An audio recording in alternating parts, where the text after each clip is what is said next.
Hello बच्चों। तो जैसा कि कल हमने सीखा था पार्ट 2 में बैलेंसिंग ऑफ केमिकल इक्वेशन, आज हम आपके लिए लेकर आ चुके हैं types of chemical reaction. Types of chemical reaction की बात करेंगे। पहले कुछ दो इंपोर्टेंट रिएक्शंस को देख लेते हैं, एक्सोथर्मिक रिएक्शन और एंडोथर्मिक रिएक्शन। ठीक है, तो आपके सामने दो रिएक्शंस लिखी हुई हैं, एक्सोथर्मिक और एंडोथर्मिक। ठीक है, तो एक्सोथर्मिक रिएक्शंस कौन सी होती हैं? तो ऐसी रिएक्शन जिसमें एनर्जी क्या होती है, रिलीज होती है in the form of heat. So those reactions in which energy is released in the form of heat is known as exothermic reaction। तो ऐसी रिएक्शन बेटा जिनमें एनर्जी क्या होती है, रिलीज होती है, किस फॉर्म में? हीट की फॉर्म में। सिंपल, उस रिएक्शन को हम यहां पर कहेंगे एक्सोथर्मिक रिएक्शन। क्लियर है? चलो कुछ एग्जांपल्स देख लेते हैं जहां पर अब हीट एनर्जी रिलीज होती है। ठीक है, तो ये एग्जांपल मोस्ट इंपोर्टेंट है एक्सोथर्मिक का। अगर आपसे एग्जाम में पूछता है कि write an example of an exothermic, तो ये बेस्ट एग्जांपल है, इसे याद कर लें कि जब क्विक लाइम को हम वाटर के साथ रिएक्ट कराते हैं, यानी कि कैल्शियम ऑक्साइड जब वाटर के साथ रिएक्ट करता है तो बनता है यहाँ पर क्या, कैल्शियम हाइड्रोक्साइड, यानी कि लाइम वाटर या slate lime with a lot of heat.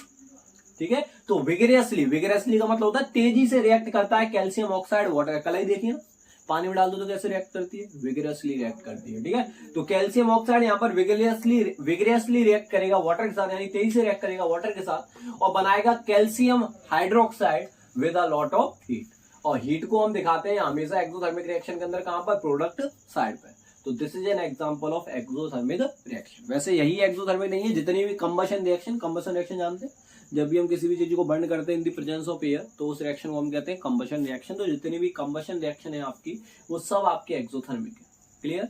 Respiration भी आपकी क्या है, एक्सोथर्मिक है। अगर आप सबको पता है why do we consider respiration as an exothermic reaction, तो आप सबको पता है रेस्पिरेशन में हम क्या करते हैं, ऑक्सीजन को इंटेक करते हैं, ग्लूकोज के साथ उसे रिएक्ट कराते हैं और एनर्जी बनाते हैं in the form of ATP. उस एनर्जी को करते हैं हम रिलीज। ठीक है, क्योंकि उस रेस्पिरेशन प्रोसेस के दौरान एनर्जी रिलीज हो रही है, इसीलिए हम उसको भी कहेंगे हम यहाँ पर एक्सोथर्मिक रिएक्शन। क्लियर है? तो what is exothermic reaction? Those reactions in which energy is released in the form of heat is known as exothermic reaction. This is an example. Just opposite होती है एंडोथर्मिक रिएक्शन। एक्सोथर्मिक में क्या हो रहा था, heat release हो रही थी। एंडोथर्मिक में क्या होता है, हीट एब्जॉर्ब होती है। समझ में आ रहा है कि नहीं आ रहा? तो those reactions in which energy is absorbed is known as endothermic reaction. तो ऐसी रिएक्शन जिसमें एनर्जी एब्जॉर्ब होती है, तो उस रिएक्शन को हम यहां पर कहेंगे एंडोथर्मिक रिएक्शन। अगर आपसे कोई कहता है कि write an example of endothermic reaction, तो this is the best example. Nitrogen gas react with oxygen gas to form nitrogen monoxide. यहां पर हीट होगी एब्जॉर्ब और उसे हम दिखाएंगे कहां पर बेटा, रिएक्टेंट साइड पर। तो एक्सोथर्मिक में हम हीट को दिखाते हैं प्रोडक्ट साइड पर और एंडोथर्मिक में हम हीट को दिखाते हैं रिएक्टेंट साइड पर। क्लियर है? तो एक्सोथर्मिक रिएक्शन कौन सी होती है, जिनमें हीट एनर्जी रिलीज होती है। एंडोथर्मिक रिएक्शन कौन सी होती है, जिसमें हीट एनर्जी एब्जॉर्ब होती है। एग्जांपल आप जरूर याद कर लें एक। ठीक है, चलते हैं अपने नेक्स्ट टॉपिक। तो बच्चों देखते हैं फिर फटाफट से टाइप्स ऑफ रिएक्शन। ठीक है, वैसे जो एस चंद का जो नया एडिशन आया है उसमें हमारी एक और रिएक्शन बढ़ गई है, रिवर्सिबल और इरिवर्सिबल रिएक्शन। उसे हम इस चैप्टर के एंड में सीख लेंगे, लेकिन फिलहाल के लिए हमारे पास 5 रिएक्शन है। Combination reaction, decomposition reaction, displacement reaction, double displacement reaction और ऑक्सीडेशन एंड रिडक्शन।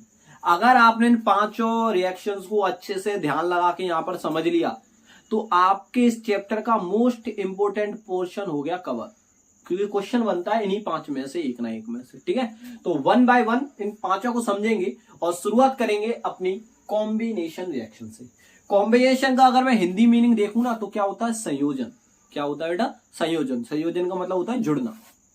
तो जुड़ने से मेरा मतलब क्या है कि ऐसी रिएक्शन जिसमें एक या एक से अधिक रिएक्टेंट कंबाइन होके लेकिन क्या बनाए, सिर्फ एक प्रोडक्ट बनाए। यानी कि रिएक्टेंट मेरे पास 2 हो सकते हैं, 3 हो सकते हैं, 4 हो सकते हैं, लेकिन जब ये जुड़ जाएंगे तो प्रोडक्ट केवल मुझे कितना दिखेगा, एक। जैसे कि सपोज दैट मेरे पास 2 रिएक्टेंट हैं A प्लस B, लेकिन प्रोडक्ट मेरा क्या बनेगा, AB, यानी कि एक ही प्रोडक्ट। तो जब 2 या 2 से अधिक रिएक्टेंट, सॉरी 1 नहीं होगा, 2 होगा।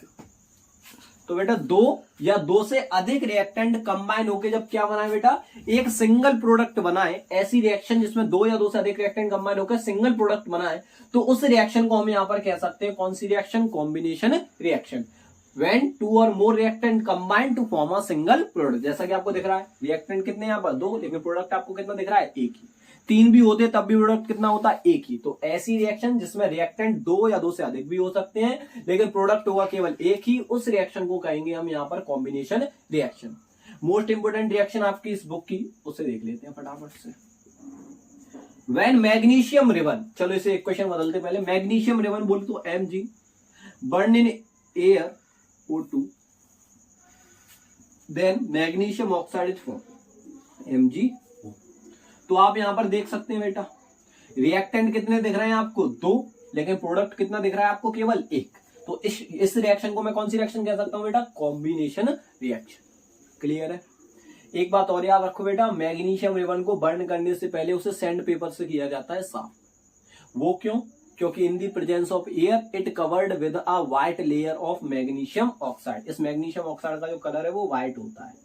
तो अगर हमें इसे जलाना है तो पहले से सैंड पेपर से करते हैं हम साफ, जिसको हम बोलते हैं मैग्नीशियम ऑक्साइड, तभी हम मैग्नीशियम को बर्न कर सकते हैं। ठीक है? तो magnesium react with oxygen to form magnesium oxide, ये किस प्रकार की रिएक्शन है बेटा? Combination reaction.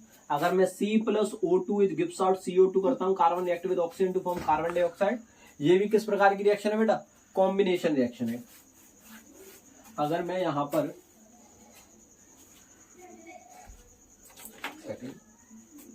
एक और रिएक्शन ले लेता हूं, यहां पर कार्बन रिएक्ट विद ऑक्सीजन, तो क्या बनेगा? Carbon dioxide. यहां भी देखो रिएक्टेंट कितने दिख रहे हैं बेटा आपको 2, लेकिन प्रोडक्ट कितना दिख रहा है आपको 1। एक और देख लो, when ammonia react with hydrochloric acid then ammonium chloride is formed. Reactant कितने दिख रहे हैं बेटा? 2, प्रोडक्ट कितना दिख रहा है 1। ये याद रखो, अमोनिया रिएक्ट करेगा हाइड्रोक्लोरिक एसिड के साथ तो क्या बनाएगा हमेशा? Ammonium chloride. क्लियर है? तो ये किस टाइप की रिएक्शन है बेटा? Combination reaction. कॉम्बिनेशन रिएक्शन का मोस्ट इंपोर्टेंट एग्जांपल यहां पर देखते हैं। क्या कह रहा है आपसे? Calcium oxide react vigorously with water.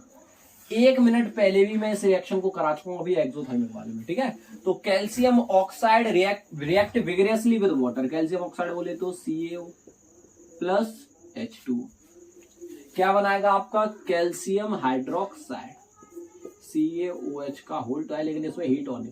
ठीक है? तो यहां पर आप देख सकते हैं बेटा रिएक्टेंट कितने हैं यहां पर 2, लेकिन प्रोडक्ट कितना है आपका? केवल 1। तो इस रिएक्शन को मैं कह सकता हूं यहां पर कौन सी रिएक्शन? Combination reaction. क्लियर है? अब कुछ इंपोर्टेंट बात है इस रिएक्शन की। ये जो दिख रहा है आपको CaO, इसे मैं बोलता हूं क्या? Quick lime. इसका कॉमन नेम है क्विक लाइम, केमिकल नेम तो आपको पता ही है कैल्शियम ऑक्साइड। और ये यूज होता है किसके लिए? Used for white washing. White washing जानते हैं जो कलई करते हैं आप, उसमें यूज होता है calcium oxide. Is it clear? इसे मैं बोलता हूं कैल्शियम हाइड्रोक्साइड, लेकिन इसका जो कॉमन नेम है वो क्या होता है? Lime water. क्या होता है? Lime water. क्लियर है? तो ये याद रखना, name the substance which is used for white washing, तो वो है आपका CaO, कैल्शियम ऑक्साइड। ठीक है? इसके बारे में कुछ बातें और देख लो, एक इंपोर्टेंट बात जानकारी और देख लो। आपने देखा होगा कि जब आप व्हाइट वॉशिंग कर देते हो अपने घरों में, यानी कि जब आप कलई करते हो अपने घरों में, तो उसके दीवारों पे जो चमक है वो 2 दिन बाद या 4 दिन बाद आपको देखने के लिए मिलती है। ऐसा क्यों होता है? तो बड़ा ही सिंपल सा रीजन है, क्योंकि जो कैल्शियम हाइड्रोक्साइड अप्लाई होता है हमारी वॉल पर, वो रिएक्ट कर लेता है हमारे एटमॉस्फेयर में मौजूद कार्बन डाइऑक्साइड गैस के साथ और बना लेता है क्या? Calcium carbonate with water. ये वाटर तो हो जाता है एवोपरेट, ये बन जाता है आपका कैल्शियम कार्बोनेट, जिसका कलर होता है मिल्की व्हाइट। और इसी मिल्की व्हाइट कलर की वजह से हमारी दीवारों पर आती है चमक। समझ में आ रहा है कि नहीं आ रहा? तो अगर आपसे कोई पूछता है कि हमें 2-3 दिन बाद चमक क्यों दिखाई देती है, क्योंकि हमारा जो लाइम वाटर है वो रिएक्ट कर लेता है कार्बन डाइऑक्साइड गैस के साथ और बना लेता है कैल्शियम कार्बोनेट, जिसका कलर होता है मिल्की व्हाइट। ठीक है? एक बात और याद रखो, ये जो कैल्शियम कार्बोनेट है इसका कॉमन नेम है आपका लाइमस्टोन।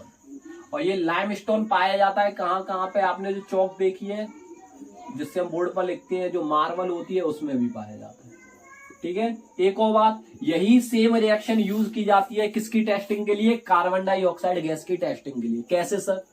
क्योंकि भाई जब अगर हमें पता लगाना है कि हमारे पास जो ट्यूब में गैस है वो कार्बन डाइऑक्साइड गैस है या नहीं है, तो उसे सिंपल सा रिएक्ट करा दो, किसके साथ, किसमें पास करा दो, लाइम वाटर के साथ। अगर मिल्की कलर आ गया कैल्शियम कार्बोनेट के बनने में तो कार्बन डाइऑक्साइड गैस है, अगर मिल्की कलर नहीं आया तो कार्बन डाइऑक्साइड गैस नहीं है। क्लियर है। एक बात और याद रखो, ये रिएक्शन, ये वाली नीचे वाली रिएक्शन तो कॉम्बिनेशन, लेकिन ऊपर वाली कॉम्बिनेशन रिएक्शन नहीं है। ठीक है, नीचे वाली कॉम्बिनेशन रिएक्शन के साथ साथ और कौन सी रिएक्शन है, जस्ट अभी बताया, हीट निकल रही है, तो एक्सोथर्मिक। तो this reaction is an example of combination as well as exothermic. ठीक है, बढ़ते हैं अपने सेकंड टाइप की तरफ, डिकम्पोजिशन रिएक्शन। देखते हैं बेटा सेकंड टाइप की रिएक्शन, डिकम्पोजिशन रिएक्शन। देखो कॉम्बिनेशन में क्या हो रहा था, दो या दो से अधिक रिएक्टेंट मिलकर क्या बना रहे थे, एक सिंगल प्रोडक्ट। डिकम्पोजिशन में होगा जस्ट इसका उल्टा, एक रिएक्टेंट स्प्लिट होगा दो या दो से अधिक प्रोडक्ट में। देखो कॉम्बिनेशन संयोजन, डिकम्पोजिशन वियोजन। संयोजन मतलब जुड़ना, वियोजन मतलब टूटना। तो कॉम्बिनेशन में क्या हो रहा था, एक या दो या दो से अधिक रिएक्टेंट एक प्रोडक्ट बनाए थे, इसमें अपोजिट होगा, एक रिएक्टेंट स्प्लिट होगा दो या दो से अधिक प्रोडक्ट में। सिंपल। तो those reaction in which one reactant splits into two और मोर प्रोडक्ट, वो रिएक्शन जिसमें एक रिएक्टेंट स्प्लिट हो जाता है, टूट जाता है दो या दो से अधिक प्रोडक्ट में, तो उस रिएक्शन को हम कहते हैं यहां पर डिकम्पोजिशन रिएक्शन। अब सपोज दैट मुझे इसको ही तोड़ना है, तो इसको तोड़ने के लिए मुझे क्या लगेगी, एनर्जी लगेगी। ऐसी डिकम्पोजिशन रिएक्शन को कराने के लिए भी क्या लगती है, एनर्जी। और उसी एनर्जी के बेसिस पर डिकम्पोजिशन रिएक्शन हो जाती है तीन टाइप्स की, थर्मल डिकम्पोजिशन, इलेक्ट्रोलाइटिक डिकम्पोजिशन और photolytic decomposition reaction. One by one तीनों को समझेंगे और तीनों के इंपोर्टेंट एग्जांपल्स को भी देखेंगे। ठीक है, तो थर्मल, थर्मल का मतलब होता है बेटा हीट। तो जब डिकम्पोजिशन होता है किसकी प्रेजेंस में बेटा, हीट की प्रेजेंस में, तो उस रिएक्शन को हम यहां पर कहते हैं थर्मल डिकम्पोजिशन रिएक्शन। तो when decomposition is carried out in presence of heat, तो उस रिएक्शन को हम कहेंगे यहां पर, देखो जब डिकम्पोजिशन हो रहा हो किसकी प्रेजेंस में, हीट की प्रेजेंस में, तो उस डिकम्पोजिशन को कहेंगे थर्मल डिकम्पोजिशन रिएक्शन। एक एग्जांपल देख लेते हैं, जब हम कैल्शियम कार्बोनेट को करते हैं हीट, तो बेटा या तो यहां पर हीट लिख लो या फिर यहां पर तुम डेल्टा का इस्तेमाल भी कर सकते हो, हीट को रिप्रेजेंट करता है। ठीक है, तो जब मैं कैल्शियम कार्बोनेट को हीट करूंगा तो ये दो प्रोडक्ट्स में टूटेगा। कौन कौन से दो प्रोडक्ट में, अब देखो यहां पर मैं दो प्रोडक्ट कौन कौन से बना सकता हूं, Ca प्लस CO3। CO3 नाम का तो कोई कंपाउंड मुश्किल होता है, आयन होता है। ठीक है, कैल्शियम एक एलिमेंट है। तो सर एक काम करते हैं, कार्बन डाइऑक्साइड यहां से निकल सकती है, तो वेरी गुड, पहले गैस को ही निकालने का इस्तेमाल किया करो। यहाँ पर CO2 बाहर कर दी, तो बच के आ गया बेटा Ca और A को इधर से, तो यहाँ पर क्या बन गया, कैल्शियम कार्बोनेट डिकम्पोज होगा इन द प्रेजेंस ऑफ हीट, तो क्या बनाएगा, कैल्शियम ऑक्साइड और कार्बन डाइऑक्साइड गैस। तो बेटा यहाँ पर देखो रिएक्टेंट कितने हैं बेटा, एक, प्रोडक्ट कितने हैं, दो। तो जब एक रिएक्टेंट स्प्लिट होता है दो प्रोडक्ट, तो कौन सी रिएक्शन है, डिकम्पोजिशन रिएक्शन। क्योंकि ये डिकम्पोजिशन रिएक्शन हो रही है किसकी प्रेजेंस में, हीट की प्रेजेंस में, तो इसीलिए ये रिएक्शन बन जाती है थर्मल डिकम्पोजिशन रिएक्शन। ठीक है, चलो कुछ और एग्जांपल्स देखते हैं। अब दो इंपोर्टेंट एग्जांपल दिखा रहा हूं मैं आपको। ठीक है, when we heat ferrous sulphate, जब मैं फेरस सल्फेट को हीट करूंगा तो यहां पर मेरे मेन तीन प्रोडक्ट्स बनते हैं, फेरिक ऑक्साइड, सल्फर डाइऑक्साइड और सल्फर ट्राई ऑक्साइड। देखो यहाँ पर रिएक्टेंट कितना है, एक, प्रोडक्ट कितनी है, तीन। तो कौन सी रिएक्शन हुई, डिकम्पोजिशन। और क्योंकि ये डिकम्पोजिशन हो रहा है हीट की प्रेजेंस में, तो ये कौन सा डिकम्पोजिशन हुआ, थर्मल डिकम्पोजिशन रिएक्शन। लेकिन इस रिएक्शन के बारे में कुछ खास बात है, ये जो FeSO4 दिख रहा है आपको, ये है आपका green iron salt, green iron salt. ठीक है, ये जो Fe2O3 है इसका कलर होता है रेड ब्राउन, और ये जो SO2 और SO3 है इनकी स्मेल होती है बर्निंग मैच स्टिक स्मेल, यानी कि जलती हुई माचिस जैसी स्मेल आती है SO2 और SO3 में। ठीक है, तो जब हम फेरस सल्फेट को हीट करेंगे तो यहां पर हमारा बनेगा फेरिक ऑक्साइड, सल्फर डाइऑक्साइड और sulphur trioxide. Most important reaction है। ठीक है, अब देखते हैं हम एक और एग्जांपल, इधर देख लेते हैं, ये भी मोस्ट इंपोर्टेंट एग्जांपल है बेटा। ठीक है, तो ध्यान से समझना, जब मैं लेड नाइट्रेट को हीट करूंगा, लेड नाइट्रेट बोले तो PbNO3 का होल ट्वाइस, जब मैं इसे हीट करूंगा यहां पर, तो मुझे यहां पर मिलेगा लेड ऑक्साइड, नाइट्रोजन डाइऑक्साइड और ऑक्सीजन गैस। इसे बैलेंस कर देता हूं, 2 2 क्लियर। तो बेटा यहाँ पर आप देख सकते हैं, थोड़ा दिख नहीं रहा है PbNO3 के होल ट्वाइस को अगर मैं करूंगा यहाँ पर हीट तो मिलेगा मुझे PbO plus NO2 plus O2 balance कर देते हैं यहाँ पर 2 2। ठीक है, तो when lead nitrate is heated it decomposes in lead oxide, nitrogen dioxide और ऑक्सीजन गैस। तो रिएक्टेंट 1, प्रोडक्ट 3, कौन सी रिएक्शन? डिकम्पोजिशन, क्योंकि हो रही है हीट की प्रेजेंस में। तो कौन सा डिकम्पोजिशन? Thermal decomposition reaction. ठीक है, अभी इसके बारे में कुछ खास बातें देखते हैं इस रिएक्शन का। इंपोर्टेंट रिएक्शन है दोनों, याद रखना। ये उसकी कुछ खास बातें थी, इसके बारे में कुछ। जैसे वो ग्रीन आयरन सॉल्ट था, ऐसे ही ये कलरलेस लेड सॉल्ट होता है। क्या होता है? कलरलेस लेड सॉल्ट है। ये जो लेड ऑक्साइड है इसका कलर होता है बेटा येलो। ये जो नाइट्रोजन डाइऑक्साइड दिख रहा है इसे हम बोलते हैं ब्राउन फ्यूम। क्या बोलते हैं बेटा? Brown fume. और ये कौन सा डिकम्पोजिशन है? Thermal decomposition reaction. क्लियर है।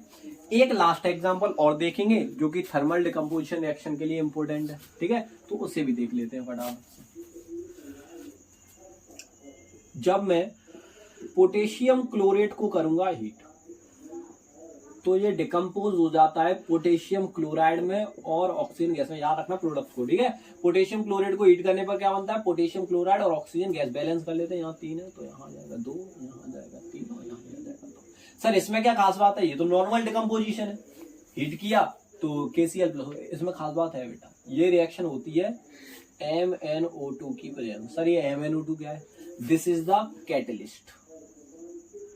सर कैटलिस्ट क्या होता है बेटा? कैटलिस्ट वो कंपाउंड होते हैं जो रेट ऑफ रिएक्शन को इंक्रीज करते हैं और डिक्रीज करते हैं। जो पॉजिटिव कैटलिस्ट होते हैं वो रेट ऑफ रिएक्शन को इंक्रीज करते हैं और negative catalyst rate of reaction को डिक्रीज करते हैं। ठीक है, तो अगर आपसे कोई पूछता है MnO2 जिसका कलर कैसा होता है? ब्लैक। ठीक है, तो ये कैटलिस्ट है जो पोटेशियम क्लोराइड को डिकम्पोज करवाता है पोटेशियम क्लोराइड और ऑक्सीजन गैस में। चलिए तो फिर सेकंड टाइप देखते हैं डिकम्पोजिशन रिएक्शन का, जो कि है इलेक्ट्रोलाइटिक डिकम्पोजिशन। देखते हैं दूसरा decomposition, electrolytic decomposition reaction. Thermal decomposition में क्या हो रहा था? When decomposition is carried out in the presence of heat. ऐसी इलेक्ट्रोलाइटिक का मतलब होता है इलेक्ट्रिसिटी। तो when decomposition is carried out in the presence of electricity, तो जब डिकम्पोजिशन हो रहा हो किसी भी रिएक्टेंट का इलेक्ट्रिसिटी की वजह से, तो उस डिकम्पोजिशन रिएक्शन को हम कहेंगे यहाँ पर इलेक्ट्रोलाइटिक डिकम्पोजिशन रिएक्शन। जैसे कि ये वाला सोडियम क्लोराइड में अगर मैंने इलेक्ट्रिसिटी की प्रेजेंस लगाई तो ये डिकम्पोज हो गया सोडियम मेटल में और क्लोरीन गैस में। रिएक्टेंट कितना है? 1। प्रोडक्ट कितने हैं? 2। कौन सी रिएक्शन है? डिकम्पोजिशन। क्योंकि हो रहा है इलेक्ट्रिसिटी की वजह से, तो इस रिएक्शन को मैं कहूंगा इलेक्ट्रोलाइटिक डिकम्पोजिशन रिएक्शन। अब दूसरी इंपोर्टेंट है, जब मैं वाटर का इलेक्ट्रोलाइसिस कराता हूं तो यहाँ पर क्या हो जाएगा? हाइड्रोजन और ऑक्सीजन। सर इसमें क्या जरूरी है? ये तो नॉर्मल है जैसे ऊपर वाली है। नहीं बेटा, इसमें तो क्वेश्चन इंपोर्टेंट है। अब इलेक्ट्रिसिटी को ऐसे वायर डाल के तो तुम पास करा नहीं दोगे, आपको इलेक्ट्रोड चाहिए। एक चाहिए कैथोड और एक चाहिए एनोड। तो मेरी जो कैथोड होंगी वो इलेक्ट्रोड्स होंगी कैथोड और एनोड, तो एक इलेक्ट्रोड पर बनेगी हाइड्रोजन गैस और एक इलेक्ट्रोड पर बनेगी ऑक्सीजन गैस। अब क्वेश्चन ऐसे ही पूछ लेता है, सेटअप तो आपको पता ही है ना। हम कैसे करेंगे? यहां पर ले लिया मैंने वाटर, ये ले लिया मैंने एक कैथोड ले ली, एक ले ली एनोड, इसे कनेक्ट कर दिया बैटरी से, तभी तो इलेक्ट्रोलाइसिस हो पाएगा, पॉजिटिव नेगेटिव। ठीक है, इसे मान लिया मैंने क्या? एनोड, एनोड पर पॉजिटिव, और इसे मान लिया मैंने कैथोड। अब क्वेश्चन सिंपल सा, वाटर का इलेक्ट्रोलाइसिस कराया है तुमने, तो बताओ कैथोड पर कौन सी गैस होगी और एनोड पर कौन सी गैस होगी? तो बेटा आप जानते हैं कैथोड पर चार्ज कैसा होता है बेटा? नेगेटिव, और एनोड पर कैसा होता है? पॉजिटिव। हाइड्रोजन पर कैसा चार्ज होता है? पॉजिटिव। तो पॉजिटिव किसकी तरफ अट्रैक्ट होगी बेटा? नेगेटिव की तरफ। तो पॉजिटिव नेगेटिव की तरफ अट्रैक्ट होगी तो हाइड्रोजन गैस मुझे कहां पर मिलेगी? At cathode. तो एट कैथोड कौन सी गैस होगी मेरे पास? H2। तो बेटा एट एनोड कौन सी होगी? ऑक्सीजन नेगेटिव चार्ज होता है, O2 नेगेटिव, पता है सबको, तो एनोड की तरफ अट्रैक्ट होगी। तो एट एनोड कौन सी गैस मिलेगी मुझे? O2 gas. क्लियर है। इसी रिएक्शन में से एक और क्वेश्चन कहता है कि इस रिएक्शन के दौरान एक गैस जो है वो दूसरी गैस का डबल होती है, बताइए क्यों? और वो गैस कौन सी है? तो गैस कौन सी है बेटा? हाइड्रोजन। दिख रहा है आपको 2 मोल है, इसके कितने मोल है? 1 मोल है। तो कौन सी गैस डबल होती है? हाइड्रोजन। अब डबल क्यों होती है? Because 2 moles of water decompose into, क्यों होती है बेटा डबल? क्योंकि 2 मोल जो है वाटर के वो डिकम्पोज हो रहे हैं 2 मोल ऑफ हाइड्रोजन गैस में और 1 मोल ऑफ ऑक्सीजन गैस में, और रेशियो कितना आ रहा है 2:1 हाइड्रोजन और ऑक्सीजन का, इसीलिए हाइड्रोजन जो है वो डबल है। एक आखिरी क्वेश्चन इस रिएक्शन में से कि इस रिएक्शन को कराते टाइम हम इसमें डाइल्यूट H2SO4 की कुछ ड्रॉप्स डालते हैं। क्यों डालते हैं? Because dilute H2SO4 is added in water for the total dissociation of water into their ions, जिससे आपका जो वाटर है उसका कंप्लीटली डिसोसिएशन हो सके उसके आयंस में, इसीलिए हम यहां पर डाइल्यूट H2SO4 को डालते हैं इस रिएक्शन के दौरान। क्लियर है? तो ये होती है हमारी इलेक्ट्रोलाइटिक डिकम्पोजिशन खत्म। आखिरी डिकम्पोजिशन रिएक्शन का टाइप देखते हैं, फोटोलाइटिक डिकम्पोजिशन। तीसरा type photolytic decomposition. Photolytic decomposition भाई thermal heat, electrolytic electricity, photo का मतलब होता है सनलाइट, फोटोसिंथेसिस, फोटोलाइटिक। ठीक है, तो जब डिकम्पोजिशन होता है किसकी प्रेजेंस में? सनलाइट की प्रेजेंस में। तो when decomposition is carried out in the presence of sunlight it is known as photolytic decomposition. ठीक है, एक खासियत इस रिएक्शन की, इसका यूज किया जाता है ब्लैक एंड व्हाइट फोटोग्राफी के अंदर, इसे याद रखना, ब्लैक एंड व्हाइट फोटोग्राफी के अंदर किया जाता है इसका यूज। और ये है इसके एग्जांपल्स। पहला 2 ही एग्जांपल्स है, दोनों को याद कर लेना। जब हम सिल्वर क्लोराइड को सनलाइट की प्रेजेंस देते हैं तो यहाँ पर क्या आ जाता है? सिल्वर मेटल और क्लोरीन गैस में डिकम्पोज हो जाता है। ये सिल्वर ग्रेस व्हाइट कलर का मेटल है ये। ठीक है, याद रखना ग्रेस व्हाइट। ठीक है, क्लोरीन गैस ब्लीचिंग पाउडर में यूज होती है, ब्रोमीन गैस रेड कलर है, ग्रेस व्हाइट। ठीक है, तो सिल्वर क्लोराइड को डिकम्पोज किया तो सिल्वर मेटल और क्लोरीन गैस, सिल्वर ब्रोमाइड को डिकम्पोज किया तो सिल्वर मेटल और ब्रोमीन गैस। क्लियर है? ज्यादातर इसका क्वेश्चन ये वाला बहुत बार पूछ लेता है ऐसे इस डायग्राम को बना के पूछ लेता है, एक्स बताओ क्या है, तो एक्स यहाँ पर क्या है आपका? सिल्वर क्लोराइड हो सकता है, सिल्वर ब्रोमाइड हो सकता है। ठीक है, मोस्टली सिल्वर क्लोराइड ही है। ठीक है, और पूछ लेता है कौन सी रिएक्शन को रिप्रेजेंट कर रहा है, तो कौन सी रिएक्शन को रिप्रेजेंट कर रहा है यहाँ पर? Photolytic decomposition. क्लियर है? एक आखिरी क्वेश्चन इसमें से कहते हैं कि why silver chloride does not stored in dark coloured bottles. Dark colour बोले तो काली शीशियों में क्यों रखते हैं, काली बोतलों में क्यों रखते हैं हम सिल्वर क्लोराइड को? तो बहुत सिंपल सा रीजन है, because in the presence of sunlight silver chloride is decomposes into silver metal और chlorine gas, so it stored in dark coloured बोतल, क्योंकि सिल्वर क्लोराइड सनलाइट की प्रेजेंस में आते ही हो जाता है डिकम्पोज। क्लियर है? तो ये था हमारा सेकंड टाइप डिकम्पोजिशन रिएक्शन। अब बचते हमारे 3 टाइप, यानी कि अब आएगा हमारा कल लास्ट पार्ट जिसमें हम इस चैप्टर को करेंगे खत्म और कुछ देखेंगे इंपोर्टेंट क्वेश्चनों को। ठीक है, तो तब तक के लिए इस वीडियो को लाइक करिए, सब्सक्राइब करिए हमारे चैनल को, इस वीडियो को ज्यादा से ज्यादा शेयर करिए और कमेंट में बताइए आपको सब चीजें समझ में आ रही हैं या नहीं आ रही हैं। तब तक के लिए धन्यवाद, खुश रहिए।